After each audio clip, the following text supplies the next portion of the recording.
Welcome to top headline. Prajavedika కూల్చివేతతో గత ప్రభుత్వ విధ్వంసం మొదలైందని ఏపీ ముఖ్యమంత్రి నారా చంద్రబాబు నాయుడు వ్యాఖ్యానించారు. అమరావతిలో జరుగుతున్న కలెక్టర్ల సమావేశంలో మాట్లాడుతూ ఆయన ఈ వ్యాఖ్యలు చేశారు. కలెక్టర్లతో సమావేశం పెట్టి మరీ వేదికను కూల్చేశారని ఆవేదన వ్యక్తం చేశారు. గత ప్రభుత్వ అకృత్యాలను భరించలేకే ఎన్నికల్లో ప్రజలు వారికి గుణపాఠం చెప్పారని పేర్కొన్నారు. ఈజ్ ఆఫ్ డూయింగ్ బిజినెస్ లో ఆంధ్రప్రదేశ్ దేశంలో నెంబర్ 1 గా ఉండాలి. పెట్టుబడులకు అనుకూల రాష్ట్రంగా ఏపీని తీర్చిదిద్దుతామని కలెక్టర్ల సమావేశంలో ముఖ్యమంత్రి స్పష్టం చేశారు. ఎక్కడ రాలేదు అవి కూడా తీసుకొని వర్కౌట్ చేయండి. What is the reason? ఇక్కడ కొన్ని some more focus points I want to place before you. ఎందుకంటే 26% GSTP contribution from industry. Industry రావాలంటే ఇన్ఫ్రాస్ట్రక్చర్ కూడా లింక్డ్ కాబట్టి రోడ్స్ ఇవన్నీ కూడా మనం డిస్కస్ చేశాం. ఇంత మునుపు ఎప్పుడు కూడా 6 సంవత్సరాల్లో 5 సంవత్సరాల్లో 4 years ease of doing business we are number 1. First year మాత్రం నెంబర్ 2లో ఉన్నాం. దానికే స్పెషల్ పోర్టల్ కూడా తీసుకొచ్చాం, స్టాండర్డైజేషన్ పెట్టాం, డీమ్డ్ క్లియరెన్స్ కూడా పెట్టాం. So that everybody has to work with in that time అని. ఇక్కడ ఫారెస్ట్ లో కూడా డిప్యూటీ సీఎం గారు ఇక్కడే ఉన్నారు. ఇక్కడ ఫారెస్ట్ డిపార్ట్మెంట్ గుర్తుపెట్టుకోవాల్సిన మెజారిటీ మీ దగ్గర పెండింగ్ ఉన్నాయి. మా నోటీస్కి వచ్చే లోపల మీరు క్లియర్ చేసి ఈవెన్ పబ్లిక్ ఇంట్రెస్ట్ ఉండే ప్రాజెక్ట్స్ కూడా కాలయాపన చేస్తున్నారు. మీరు ఎట్లుంటారంటే అడవుల్ని నరికేస్తా ఉంటే అడవులు తోకుపోతా ఉంటే గమనున్నారు. ఇప్పుడు ఒక ఊరికి రోడ్డు కావాలంటే అడ్డం పడుతున్నారు. This is where. అప్పుడు మీకు ఎందుకు వచ్చిందో నాకు తెలియదు. ఇవన్నీ అలాంటి యాటిట్యూడ్ ప్రాబ్లమ్స్ ఉన్నాయి. ఇమ్మీడియట్ గా you review Chiranjeevi and then get it done. రెండోది ఇన్ఫ్రాస్ట్రక్చర్ ల్యాండ్ కూడా హౌస్ సైట్స్ కి ఇచ్చేశారు. ఇండస్ట్రీ రావాల్సిన ల్యాండ్ కొనిస్తే పర్లేదు కానీ అలాంటి ల్యాండ్ అంతా ఇంటికి ఫ్రీగా ఇచ్చేయాలి, పాపులారిటీ రావాలి అనే చీప్ గిమిక్స్ చేసి మొత్తం ఇండస్ట్రియలైజేషన్ దెబ్బతీసే పరిస్థితికి వచ్చారు. కొన్ని ఏపీఐసి కూడా గ్రాబింగ్ జరిగాయి. నేను ఒకటే చెప్తున్నా, all collectors should be very firm and protect that land. That is where employment generation కి మెయిన్ గా. చాలా మంది ల్యాండ్ ఇవ్వడానికి కూడా ముందుకున్నారు కొన్ని ఏరియాల్లో. If necessary will go for solar ఎనర్జీకి. అవసరమైతే మంచి ఇది దొరికితే మనం రీలింగ్ అవన్నీ కూడా వేసుకుంటూ లైన్స్ వేసుకోవచ్చు. అది ఎప్పటికప్పుడు కోఆర్డినేట్ చేసి కొన్ని బ్యాక్వర్డ్ ఏరియాస్ లో సోలార్ ఎనర్జీ కనిపోతే ఇట్ విల్ హెల్ప్ అస్. అది కూడా వర్కౌట్ చేయండి. నేను పోతే మడకసర్ ఏరియాలో they are prepare to give 4,000 acres 5,000 acres chunk. అలాంటి ఉంటే కొంచెం వర్కౌట్ చేయండి. అదే మరిగా పోర్ట్స్ మనం పీపీపీ పెడితే వీళ్ళు ఈపీసీ తీసుకొచ్చారు. 5 ఏళ్లు లేట్ చేశారు. PPP is a tested model. Government ఎక్కడ డబ్బులు ఇస్తాం, గవర్నమెంట్ గ్యారంటీలు ఎక్కడ ఇస్తాం? అనవసరంగా తీసుకొచ్చారు. ఇప్పుడు నేను ఎన్నికపోతే అటు ఇటు కాకుండా పోతుంది. First of all I want to complete the project. ఎన్నికకి వెళ్లిపోవడం కరెక్ట్ కాదు. In the interest of the state we are moving forward.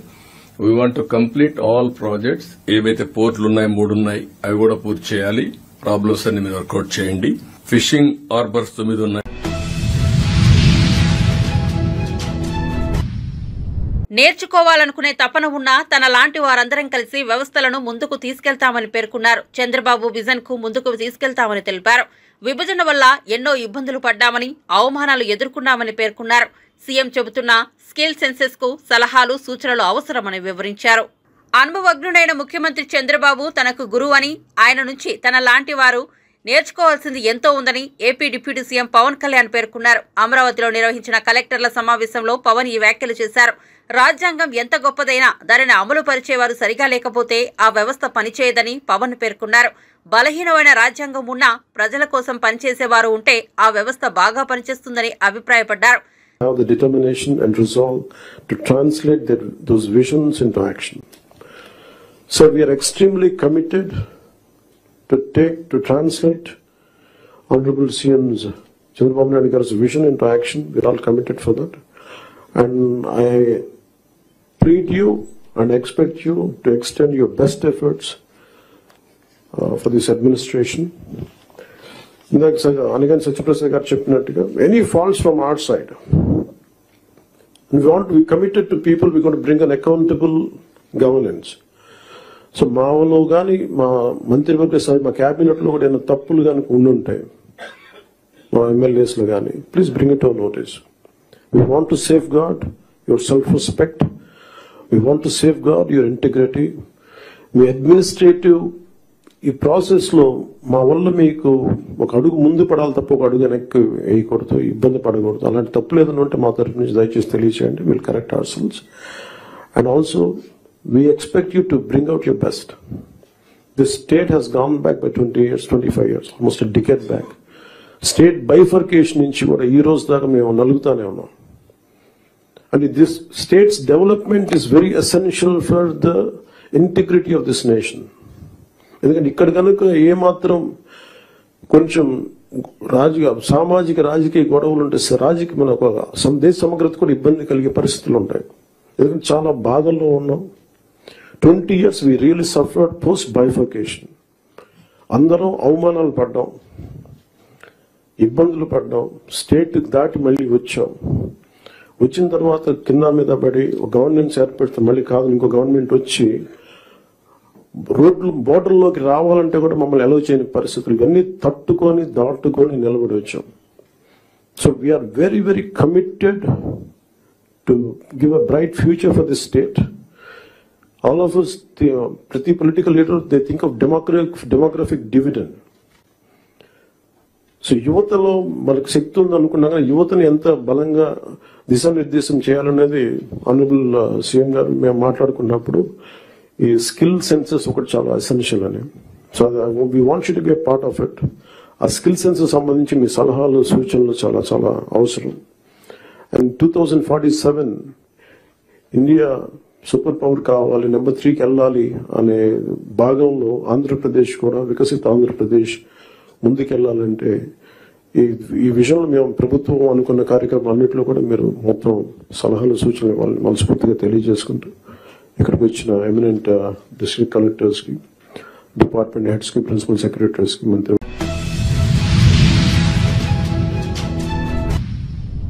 Young India skills university chairman గా ఆనంద్ మహీంద్ర పేరును తెలంగాణ ముఖ్యమంత్రి రేవంత్ రెడ్డి ప్రకటించారు.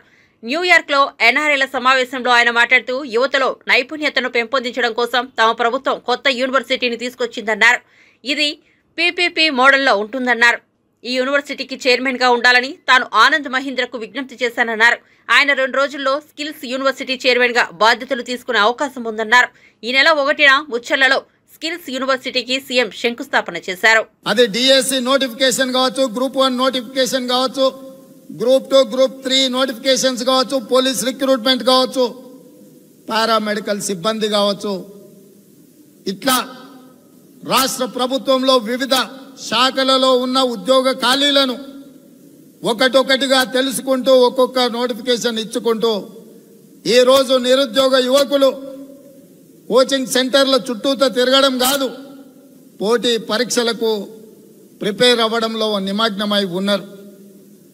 ఒక్క పక్కన ఈ పని చేస్తూనే రెండో పక్కన పార్లమెంటు ఎన్నికలను ఎదుర్కొని పార్లమెంటు ఎన్నికలు పూర్తి అవ్వంగానే బడ్జెట్ సమావేశాలను ఏర్పాటు చేసి శాసనసభ సమావేశాలను నిర్వహించడం.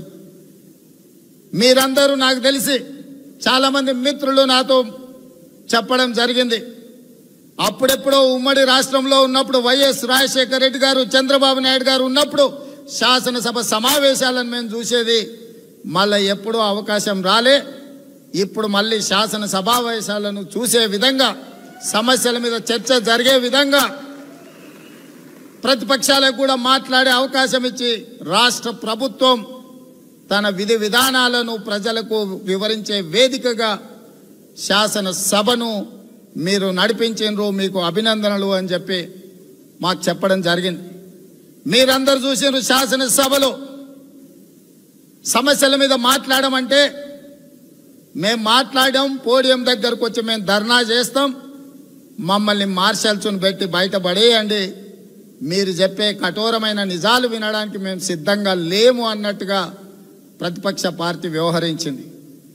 నేను స్పీకర్ గారికి విజ్ఞప్తి చేసిన, వీళ్ళని బయటపడేస్తే ఇంటికి పోయి ఫామ్ హౌస్లో పండుకుంటారు, పోడియంలోనే అట్లానే గంటల కొద్దీ నిలబెట్టి వాళ్ళు చేసిన క్రూరమైన నేరాలను వాళ్ళు తెలుసుకునే విధంగా ఈ సభలో చర్చ జరపడం ద్వారా వాళ్ళు చేసిన ఘోరాలేంటివో సమాజానికి తెలియజేట్టు చర్చలు శాసనసభలో జరగాలి అని రాత్రి 3:30 వరకు, ఉదయం 10 గంటలకు మొదలైతే అర్ధరాత్రి 3:30 వరకు శాసనసభ సమావేశాలు ఈ 70 సంవత్సరాలలో ఎప్పుడూ జరగని విధంగా తెల్లవారుజామున 3:30 గంటల వరకు కూడా పద్దుల మీద చర్చలు పెట్టినాం. ఎందుకంటే కాంగ్రెస్ పార్టీ ప్రజాస్వామ్యాన్ని విశ్వసిస్తుంది. కాంగ్రెస్ పార్టీ కొట్లాడి దేశానికి స్వతంత్రం తెచ్చింది. కాంగ్రెస్ పార్టీ కొట్లాడి దేశానికి రాజ్యాంగాన్ని ఇచ్చింది. కాంగ్రెస్ పార్టీ ఇచ్చిన రాజ్యాంగాన్ని గౌరవించే బాధ్యత కాంగ్రెస్ ప్రజాప్రతినిధులుగా మా మీద ఉన్నది. కాబట్టి ప్రజాస్వామ్యంలో ప్రతి సమస్యకు చర్చలే పరిష్కారాన్ని చూపిస్తాయి. ఈ చర్చల ద్వారానే ప్రజలకు ప్రభుత్వం యొక్క విధి విధానాలు తెలుస్తాయని చెప్పి చర్చల్ని చేపట్టడం జరిగింది. చర్చించడానికి ఏమీ లేక చేసిన విషయాలను చెప్పినప్పుడు ప్రజల ముందుగా దోషిగా నిలబడాల్సి వస్తుందని శాసనసభలో జరుగుతున్న చర్చలలో పాల్గొనకుండా తప్పించుకునే ప్రయత్నం చేసిన ఎవరిని బయటికి వదలలేదు. శాసనసభలో తెల్లవారుజామున వరకు వాళ్ళని కూర్చోబెట్టి చర్చల్ని నిర్వహించే కార్యక్రమం కాంగ్రెస్ పార్టీ చేసింది. అందుకే ఈరోజు మిత్రులారా, శాసనసభ సమావేశాలు ముగిసిన వెంటనే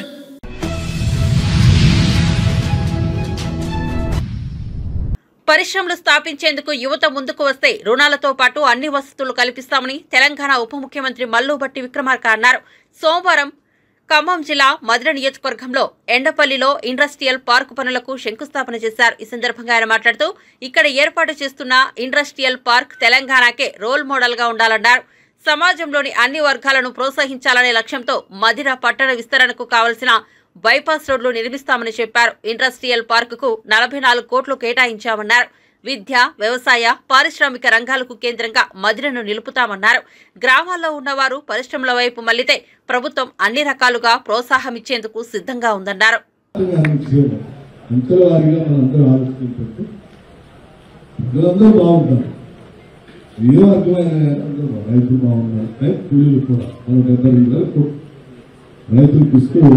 దూలేని కూలీలు పార్టీ ఓట్లు మనందరం మాటించాం. నా బాగా గుర్తున్న బాధ్యత చేసేటప్పుడు నీకు కూడా తప్పనిసరిగా చేస్తాం. అందుకే 12,000 రూపాయలు ప్రతి కుటుంబానికి, భూమి లేని ప్రతి నిరుపేద కుటుంబానికి 12,000 రూపాయలని ప్రతి కుటుంబానికి కేటాయించినట్టుగా బడ్జెట్ నిధులు కేటాయించాం. అది ఈ సంవత్సరం వచ్చేస్తాం. ఈ సంవత్సరం వచ్చి దాన్ని అమలు చేసే కార్యక్రమం కూడా ఎక్కువ కార్యక్రమం చేస్తాం. అట్లాగే ఎల్ఆర్ సంబంధించి కూడా నేను అందరికీ మాటిస్తా ఉన్నా. ఈ సంవత్సరం 3,500 ఇళ్లు, డబల్ బెడ్రూమ్ ఇళ్లు ఈ నియోజకవర్గంలో శాంక్షన్ చేయబోతున్నాం. అట్లా రాష్ట్ర వ్యాప్తంగా అన్ని నియోజకవర్గాల్లో 3,500 లెక్క దాదాపు 4.5 లక్షల నుంచి 5 లక్షల ఇళ్లు ఈ సంవత్సరమే శాంక్షన్ చేయబోతున్నాం. దాని సరిపోయే బడ్జెట్ కూడా ఈ బడ్జెట్ లో మనం ప్రవేశపెట్టాం. ఇల్లు పోతా ఉన్నాం, రూట్స్ కట్టబోతా ఉన్నాం, వ్యవసాయం చేయబోతా ఉన్నాం, ఆరోగ్యానికి 10 లక్షల రూపాయలు పెంచాం, ఆరోగ్యశ్రీ కావాల్సిన ఆసుపత్రులు పెడుతున్నాం, కరెంట్ కావాల్సిన సముద్రం ఇవ్వబోతున్నాం, సోలార్ పవర్ తీసుకొని రాబోతున్నాం, పారిశ్రామికతలు తయారు చేయబోతా ఉన్నాం. మహిళలందరి నుంచి ఆలోచన చేసి మన డ్వాక్రా సంఘాలందరూ పంపిణీ చాలా ఎక్కువ మంది ఉన్నారు. డ్వాక్రా సంఘం ఆ యాక్టివ్ కూడా పంపిణీ మల్లంపాలెం గ్రామాల్లో సెల్ఫ్ హెల్ప్ గ్రూప్స్ చాలా ఎఫెక్టివ్ గా ఉన్నాయి. వీళ్ళందరూ దృష్టిలో పెట్టుకుని రాష్ట్ర వ్యాప్తంగా 20,000 కోట్ల రూపాయలు వడ్డీలో రుణాలు మహిళలకు ఇచ్చేటువంటి కార్యక్రమాన్ని సంవత్సరానికి 20,000 కోట్ల రూపాయలు అంటే 5 సంవత్సరాల్లో 1,00,000 కోట్ల రూపాయలు మహిళలకి వడ్డీలో రుణాలు ఇచ్చి ఆ వడ్డీని రాష్ట్ర ప్రభుత్వం కట్టబోతుంది. ఆ డబ్బుతో మీరు వ్యాపారం చేయొచ్చు, పరిశ్రమలు పెట్టవచ్చు. ఆ వ్యాపారాలు చేయడానికి కావాల్సినటువంటి వ్యవస్థను కూడా మీకు ఐక్యత చూపిస్తుంది. పరిశ్రమలు పెట్టడానికి ప్రతి నియోజకవర్గంలో కూడా చిన్న చిన్న పారిశ్రామిక వాడలను కూడా రాష్ట్ర ప్రభుత్వం డెవలప్ చేసి అందులో మీరు పరిశ్రమలు పెట్టుకోవడానికి కావాల్సిన స్థలాన్ని, అందులో రోడ్లు, కరెంటు, నీళ్లు అన్ని ఇచ్చి స్థలాలు కూడా మీకు కేటాయిస్తారు. ఏపీలో నిధుల కొరత చాలా ఉందని మంత్రి నారాయణ తెలిపారు. కేంద్రం నుంచి 27,000 కోట్లు రావాలని పేర్కొన్నారు. 17,000 కోట్లు కేంద్రం, 17,000 కోట్లు రాష్ట్రం ఇవ్వాలని అన్నారు. గత ప్రభుత్వం ఇవ్వకపోవడం వల్ల కేంద్రం నిధులు నిలిపివేశారని చెప్పారు. విజయవాడ వెటర్నరీ కాలనీలోని వీఎంసీ పార్కులో నూతనంగా నిర్మించిన జిమ్ను మంత్రి నారాయణ ప్రారంభించారు. అనంతరం మంత్రి నారాయణ మాట్లాడుతూ స్వచ్ఛ భారత్ తరపున నిధులు రావాల్సి ఉందన్నారు.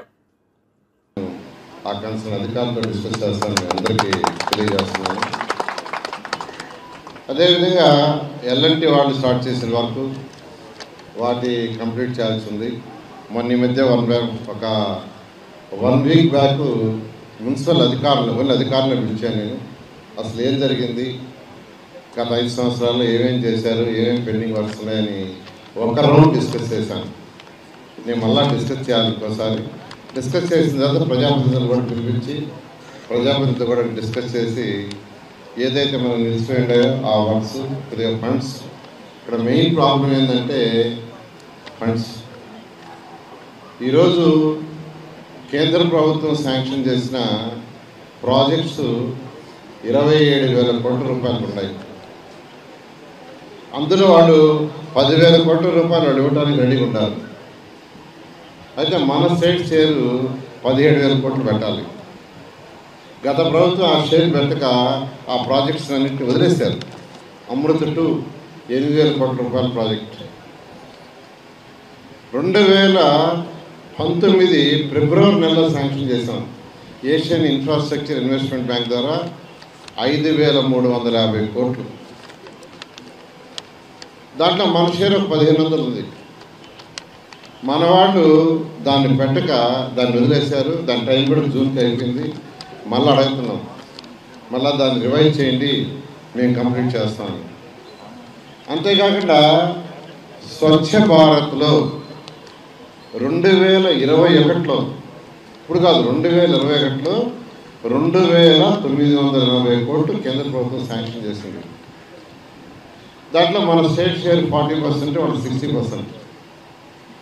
ఫస్ట్ ఇన్స్టాల్మెంట్ 290 కోట్లు రిలీజ్ చేశారు వాళ్ళు.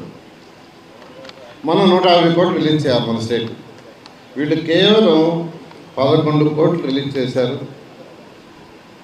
మిగతాది రిలీజ్ చేయలే. ఆ ప్రాజెక్ట్ ఆగిపోయింది. అంటే ఆ స్వచ్ఛ భారత్ 2,940 కోట్లు వస్తే బ్రహ్మాండంగా మనం డెవలప్ చేసుకోవచ్చు. ఇలాంటి పరిస్థితుల్లో ఈరోజు మనం ఉన్నాం. వీటన్నిటి మీద కూడా యాక్చువల్గా సీఎం గారితో డిస్కస్ చేస్తున్నాం, కేంద్ర ప్రభుత్వంతో డిస్కస్ చేస్తున్నాం. సీఎం గారు ఎన్ని ఇబ్బందులు ఉన్నా ఇన్ఫ్రాస్ట్రక్చర్ డెవలప్ చేయాలి, సంక్షేమ పథకాలు మనం చెప్పిన ప్రకారం చేస్తూ డెవలప్మెంట్ ఇంపార్టెంట్. డెవలప్మెంట్ లేకుంటే యువతకు భవిష్యత్తు ఉండదు అనే ఉద్దేశంతో మాకు డైరెక్షన్ ఇస్తున్నారు. అయితే కొంత సమయం పడుతుంది ఈ ఫైనాన్షియల్గా. అంతేకాకుండా ముఖ్యమంత్రి గారు మనకు అడిగాం, మున్సిపల్ కార్పొరేషన్స్ కావచ్చు, మున్సిపాలిటీస్ కావచ్చు, నగర పంచాయతీలు కావచ్చు, వాటిల్లో వచ్చే కలెక్షను మున్సిపాలిటీసే వాడుకునేట్టుగా.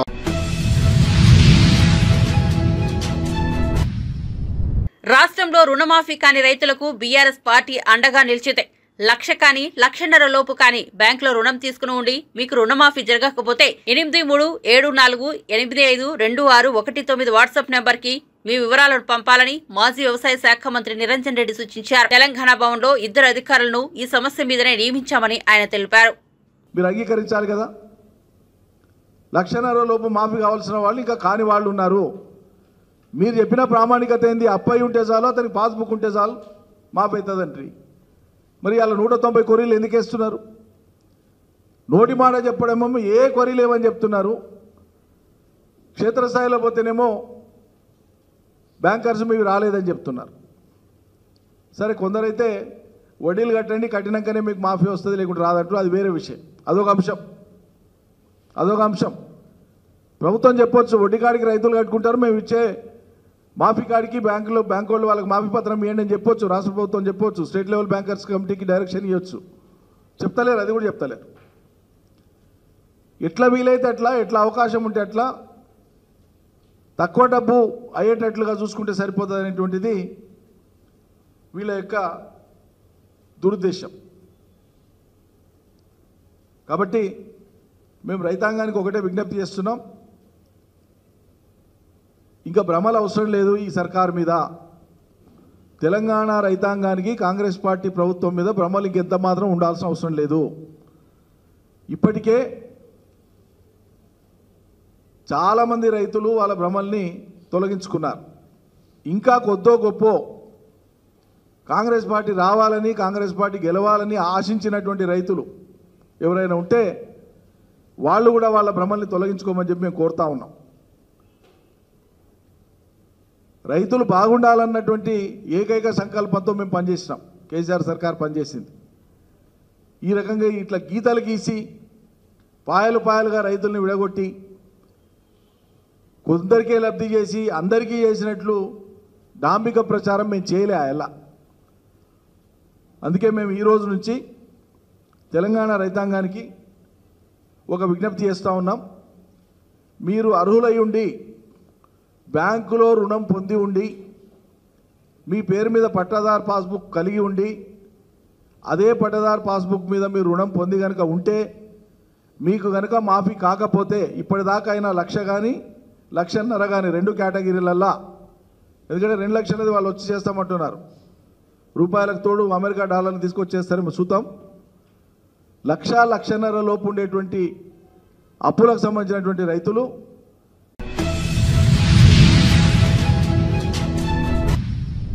తెలంగాణ మంత్రి ఉత్తమ్ కుమార్ రెడ్డి కోదాడలో నీటిపారుదల శాఖ పనితీరుపై సమీక్ష నిర్వహించారు. ఈ సందర్భంగా లిఫ్ట్ ఇరిగేషన్ల పనితీరుపై పలువురు రైతులు మంత్రి దృష్టికి తీసుకొచ్చారు. దీంతో రైతులు లేవనెత్తిన సమస్యలకు అధికారులు సరైన సమాధానం ఇవ్వకపోవడంపై మంత్రి సీరియస్ అయ్యారు. విధుల పట్ల నిర్లక్ష్యం వహించిన ఏఈ, డీఈని హెచ్చరించారు. హుజూర్ నగర్ డీఈ నవీన్ ను సస్పెండ్ చేయాలని కలెక్టర్కు మంత్రి ఆదేశాలు జారీ చేశారు. కొంత టైం నుంచి కాలంలో నీళ్లు వదిలిపెట్టలేదు కాబట్టి క్రమక్రమంగా నీళ్లు పెంచడం జరుగుతుంది. ప్లస్ మళ్ళీ ఎక్కడన్నా మెయిన్ కాలువ వీక్ ఉంటే అక్కడ ఏం ప్రమాదం జరగద్దని రోజువారీగా కొంత ఆ కాలువలో లెవెల్ పెంచుతూ పోతున్నాం. కాలువకి సంబంధించిన అన్ని చెరువులు నింపుకోండి.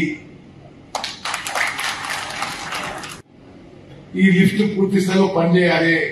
మీకు ఏం జరగకుండానో ఏదో గాలికి చేతులు ఊపుకుంటూ వస్తే మాత్రం మంచి కాదు.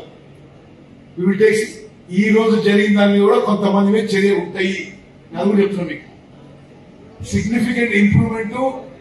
ఒక డి పైపు డిస్టర్బ్ అయ్యంటే నీకు టైం దొరకలేదు చూద్దామంటే I won't take very serious action against you. అంటే what else are you taking care of? 1 week లో నీకు టైం దొరకలేదంటే he has talked to the no, why haven't you gone?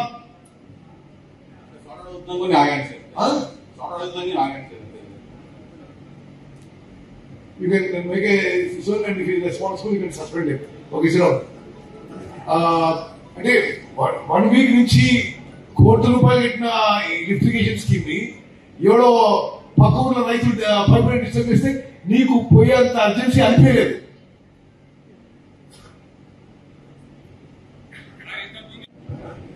అది కొన్ని శ్రీనివాసపురం ఉంది, మీరు చూపెడుతుంది 32 ఎకరాల ఆయకట్టు, దానికి 20 లక్షలు మొత్తం అడ్వాంటేజ్ స్కీమ్ సార్ మీరు చూసొచ్చు సార్.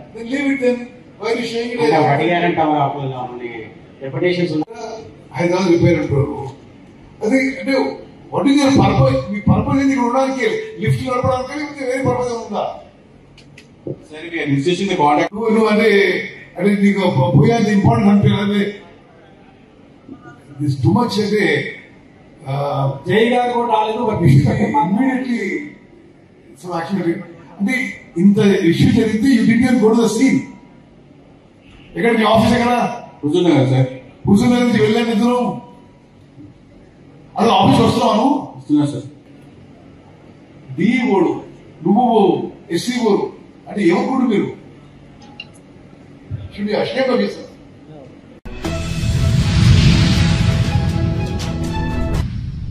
పార్లమెంట్లో బీసీ కులగణన బిల్లు పెట్టాలని తెలంగాణ కాంగ్రెస్ సీనియర్ నేత వి హనుమంతరావు డిమాండ్ చేశారు.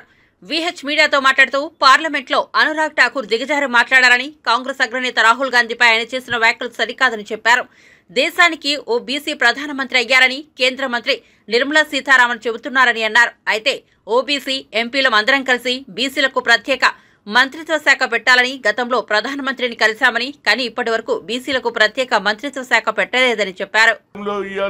పంచాయతీ నగరపాలికలు వీళ్ళైతే సర్పంచులు కావచ్చు, మండల అధ్యక్షులు కావచ్చు, జిల్లా పరిషత్ చైర్మన్ కావచ్చు, కనుక ఈ అవకాశాన్ని చేజారుకోవద్దని ఇవాళ ముఖ్యంగా యువకులలో ఎక్కువ ఉత్సాహం కనిపిస్తుంది. ఏమన్నా అరే రాహుల్ గాంధీ చేస్తాడా, రాహుల్ గాంధీకి ఒక ఆలోచన వచ్చింది, అగ్ర కులాలలో పుట్టిన పేదవాని గురించి ఆలోచన చేసే ఆ కుటుంబంలోనే ఉన్నది కనుక మేము తప్పనిసరిగా ఢిల్లీకి వస్తున్నామని రేపు ఒక ధర్నా, ఎల్లుండి ఇట్లా అన్ని పార్టీలో ఉన్నటువంటి వ్యక్తులు బీసీ నాయకులందరూ ఏకమై ఈ బిల్లు పాస్ అయితేనే మా భవిష్యత్తు అనేది నా ఉద్దేశం.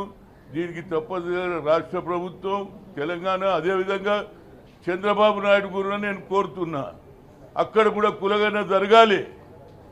మా జనాభా ఎంత ఉందో తెలవాలి. ఎప్పుడు అడిగినా మీ జనాభా అడుగుతున్నారు, ఎవరు కోర్టుకు పోతే మీ జనాభా లెక్కలే లేవు కదా అంటున్నారు. ప్రమోషన్లో చూద్దామంటే 90 మంది సెక్రటరియట్ ఆఫీసర్లు ఉంటే ఒక్కరో ఇద్దరు.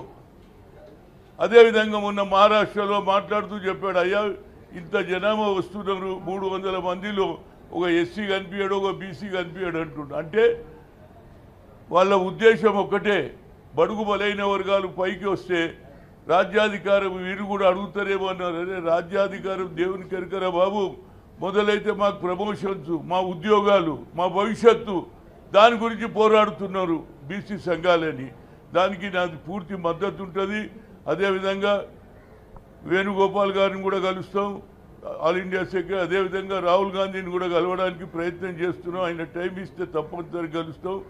ఎక్కువ లేకున్నా ఒక 10 మంది ఇంపార్టెంట్ లీడర్నన్నా కలిస్తే ఆయనకు కూడా ఉత్సాహం, అరే ఇంతమంది జనాలు అడుగుతున్నారా అని ఆయన ఇంకొక 4 అడుగులు ముందుకేస్తాడనేది నా ఉద్దేశం.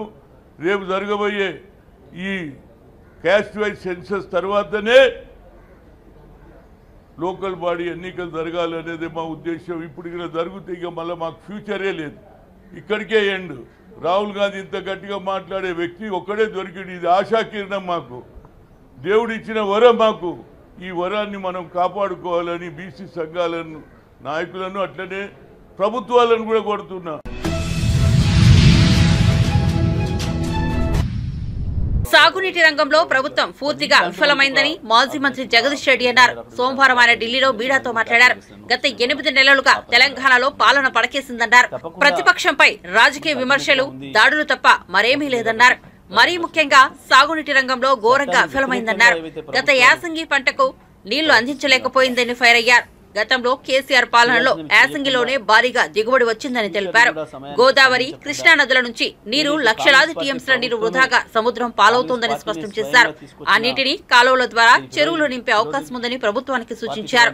కానీ ఈ ప్రభుత్వం ఆ పని చేయడం లేదని మండిపడ్డారు. తూట్లు పొడిచి ఏ రకంగా చేస్తున్నారో, ఒక రాష్ట్రంలో ఒక తిరిగా ఇంకో రాష్ట్రంలో ఇంకో తిరిగా ఎట్లా ప్రవర్తిస్తున్నారో వాటి అన్నిటికీ సంబంధించి కూడా ఒకవైపు ప్రజల్లో ఎండగడతా ఉన్నాం, ఇంకోవైపు న్యాయపరంగా మాకు న్యాయం దక్కాల్సిన అవసరం ఉంది. కాబట్టి దాని కొరకు కూడా సుప్రీంకోర్టును కూడా ఆశ్రయిస్తా ఉన్నాం. సుప్రీంకోర్టు ద్వారా కూడా మేము అక్కడ ప్రతి రాష్ట్రంలో హైకోర్టు నుంచి వెళ్ళి జడ్జిమెంట్ అనుకూలంగా వస్తుందని అనుకుంటున్నాం. ఎందుకంటే అక్కడ హైకోర్టులో కూడా వేరే వచ్చి మాట్లాడినారు కాబట్టి వారితో దానికి సంబంధించిన మిగతా విషయాలను కూడా మాట్లాడడం కొరకు ఢిల్లీకి రావడం జరిగింది. అందరినీ కూడా న్యాయ కోవిధిని సంప్రదిస్తాం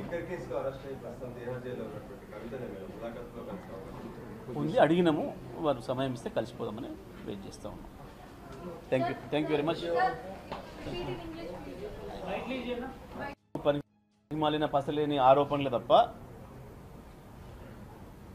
ప్రతిపక్షం పైన ప్రత్యేకించి కేసీఆర్ గారి పైన, బీఆర్ఎస్ పార్టీ పైన మాట్లాడే మాటలు తప్ప అధికార పార్టీ ప్రభుత్వం ఒక్కటంటే ఒక్క పని ప్రజల సంక్షేమానికి సంబంధించి, రాష్ట్ర అభివృద్ధికి సంబంధించి సోయి లేకుండా ప్రవర్తిస్తూ ఉంది. ప్రత్యేకించి ఇరిగేషన్ రంగంలో ఈ ప్రభుత్వం అన్ని రకాలు కూడా వైఫల్యం చెందింది. గత యాసంగిలోనే కాళేశ్వరం నుండి నీళ్ళని ఇచ్చే అవకాశం ఉన్నా నీళ్ళు ఇవ్వక దాదాపు 25-30 లక్షల ఎకరాలలో పంట సాగు చేసుకునే అవకాశం కల్పేయకుండా రైతాంగానికి తీరని నష్టం చేసింది. దాంతో యాసంగి పంట స్పష్టంగా తేలిపోయింది. అంతకుముందు వరుసగా 7 సంవత్సరాలు కేసీఆర్ గారి పాలనలో యాసంగి పంట కూడా దాదాపు 1 కోటి మెట్రిక్ టన్నులకు పైగా వచ్చింది. ప్రభుత్వమే 40 నుంచి 50 లక్షల మెట్రిక్ టన్నుల ధాన్యాన్ని సేకరించింది. కానీ ఈసారి 25 లక్షలు కూడా సేకరించలేకపోయింది. అంటే ప్రధానంగా ఇరిగేషన్ రంగం పైన ప్రభుత్వానికి సోయి లేకపోవడం, రైతాంగానికి నీళ్ళు ఇచ్చే విషయం పైన ఈ ప్రభుత్వానికి చిత్తశుద్ధి లేకపోవడమే. ఇవాళ ప్రత్యక్షంగా కనబడుతుంది ప్రజలకు. ఒకవైపు గోదావరి నుండి కృష్ణ నుండి లక్షలాది టీఎంసీల నీళ్లు వృధాగా సముద్రం పాలవుతుంటే వాటిని ఎత్తి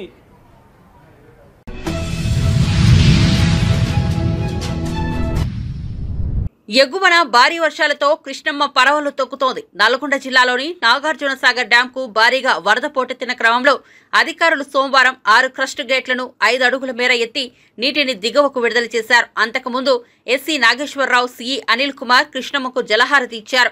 తొలుత దిగువ ప్రాంతాల ప్రజలను అప్రమత్తం చేసేందుకు 3 సార్లు సెరైన్ మోగించారు. అనంతరం ఒక్కో గేటును ఎత్తి 6 గేట్ల ద్వారా నీటిని దిగువకు విడుదల చేశారు. ఒక్కో గేటు నుంచి దాదాపు 5,000 క్యూసెక్కుల చొప్పున మొత్తం 30,000 క్యూసెక్ల నీటిని విడుదల చేస్తున్నారు. కాగా శ్రీశైలం నుంచి వచ్చే వరద అంచనాను బట్టి గేట్ల సంఖ్యను మరింత పెంచే అవకాశం ఉంది. శ్రీశైలం నుంచి 4.40 లక్షల క్యూసెక్ల ప్రవాహం ఉండగా దాదాపు 2 లక్షల క్యూసెక్ల నీటిని దిగువకు వదలనున్నట్లు అధికారులు తెలిపారు. ఇప్పటికే కృష్ణా పరివాహక ప్రాంతాల ప్రజలు అప్రమత్తంగా ఉండాలని హెచ్చరికలు జారీ చేశారు. నల్గొండ, సూర్యాపేట, పల్నాడు, గుంటూరు, ఎన్టీఆర్ జిల్లాల ప్రజలు అప్రమత్తంగా ఉండాలన్నారు.